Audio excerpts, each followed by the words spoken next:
The Nova Guest List Podcast. With Kieran McGuinness. The very best in indie, alternative and homegrown music from the seriously addictive Radio Nova. So that is the brilliant Dea Matrona, 3-piece from Belfast. Now a kind of a 2-piece from Belfast, but we're going to chat about that. And we're very, very lucky because we have Orla on the line, live from Leeds. How's it going, Orla? All good, thanks for phoning me. Yeah, thanks for chatting. So you're on tour at the moment and you played Leeds last night, so you have a bit of a day off today.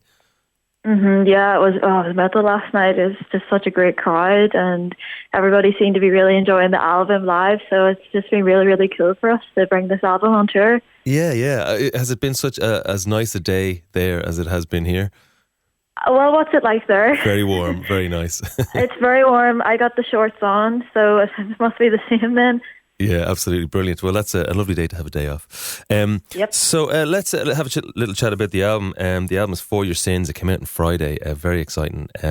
We'll chat about what it sounds like. I just think it's kind of an amazing mix of classic feel, like Fleetwood Mac, AC/DC, a bit of Black Keys in there. There's a song that really sounds like the Arctic Monkeys. There's a song, a bit of Stevie Nicks throughout. You know, what does it feel like to have it out, and what's the reaction been like?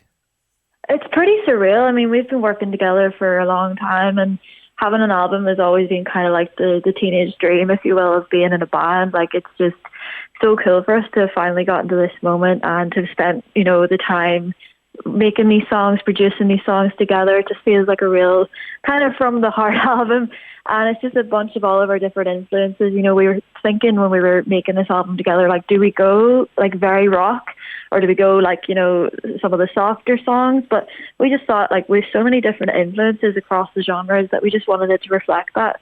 And I mean, some people are like, oh, you should do this, you should do that. But we're, no, we can do what we want with this album. Yeah, no, totally. Like, so I've been paying attention to what you've released for the last while. I think I've played you for the last couple of years. But thank you so much. Yeah, but it's kind of amazing because you're both 24. You were a 3-piece, and it's Molly and Orla, and I'm chatting to Orla here from Dea Matrona, and it was Molly's little sister, but Molly's little sister's gone to college, so now you're back down to a 2-piece again, playing together for years.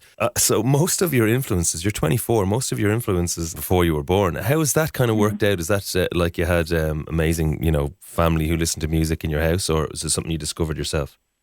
Honestly, I didn't have this sort of exposure to the type of music we got into as teenagers growing up. Like, my dad would have played a lot of traditional Irish music. That's kind of what I grew up surrounded by. And my mum was into like kind of Duran Duran and the Foo Fighters, stuff like that.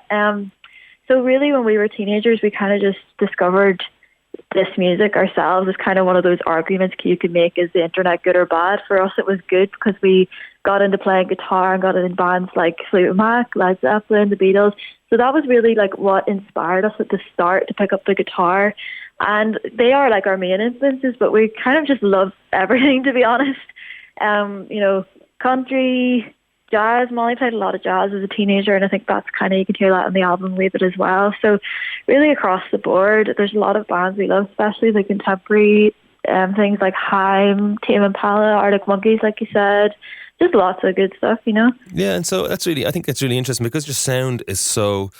It's a really good mix of the kind of classic kind of feel and the kind of modern feel. How does that affect audiences? Do you get a lot of kind of, kind of an older audience as well as, maybe people your own age? Yeah, it's mixed because, like you say, there's people that, have came because they heard like our cover of Oh Well by Fleetwood Mac, or there's some people that have discovered some of our own music on Spotify that would be like our age or younger. So it's really a great mix, which is really cool for us because then we kind of can, play something that everybody in the audience will like then, which is really great. And it's just going really well so far. We're really pleased with the reaction for the album, Yeah, no, I'd say it's amazing. And so the last couple of years you've been kind of putting songs together. There are some songs on the album that are from kind of 3 years ago and stuff like that. So did that make it hard to make it cohesive, or did it feel like it naturally came together, or did you have to leave out songs because they didn't fit the theme or whatever?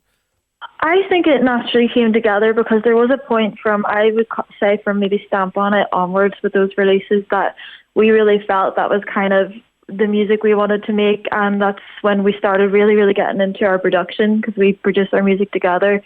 And I think that's what makes it cohesive as well, because you know, we wrote all the songs and produced them. It's kind of like you can hear it's coming from us and our sound, and hopefully it's a good sort of like tale of how that's progressed over time as well, which we really enjoy listening to.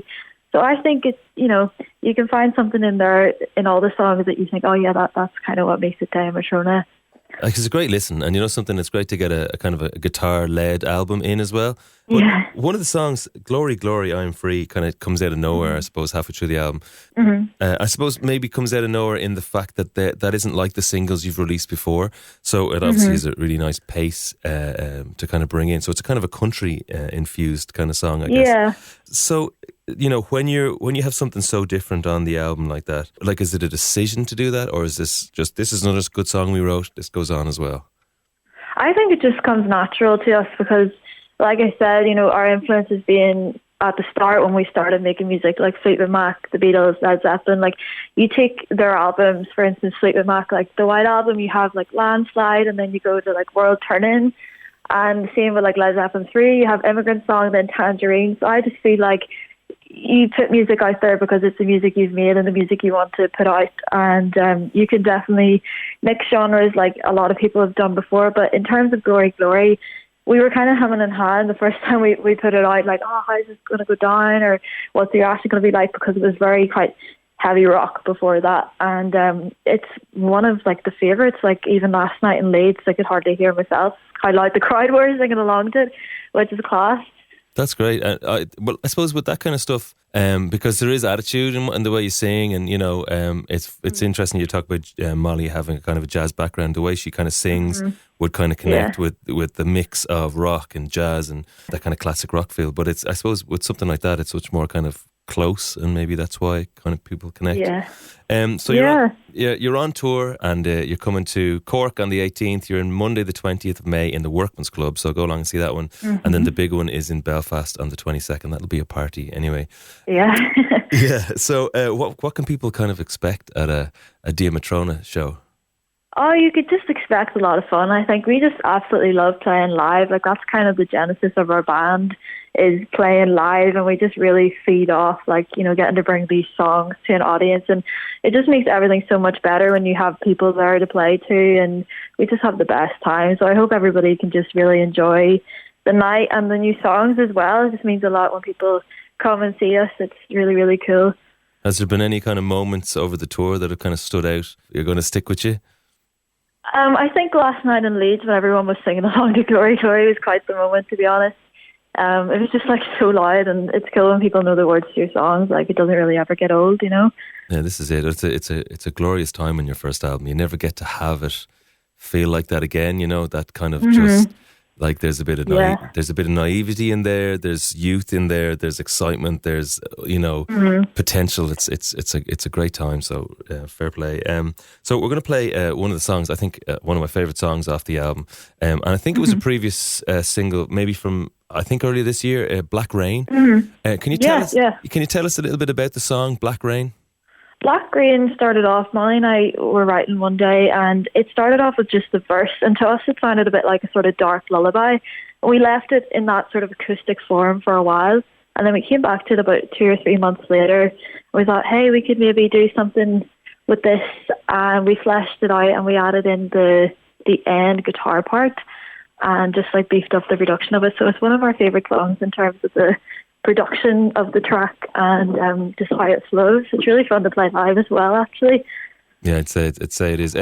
Thank you so much for chatting to us, Orla. Best of luck with the album and the touring. And if anyone's around Dublin on the 20th of May, go and see Dea Matrona in the Workman's Club. Orla, thanks so much for chatting to us. Thank you so much for having me. Yeah, and best of luck with the album and the tour. Let's play it. This is Dea Matrona. This is Black Rain. It's Radio Nova. The Nova Guest List Podcast with Kieran McGuinness. The very best in indie, alternative and homegrown music from the seriously addictive Radio Nova.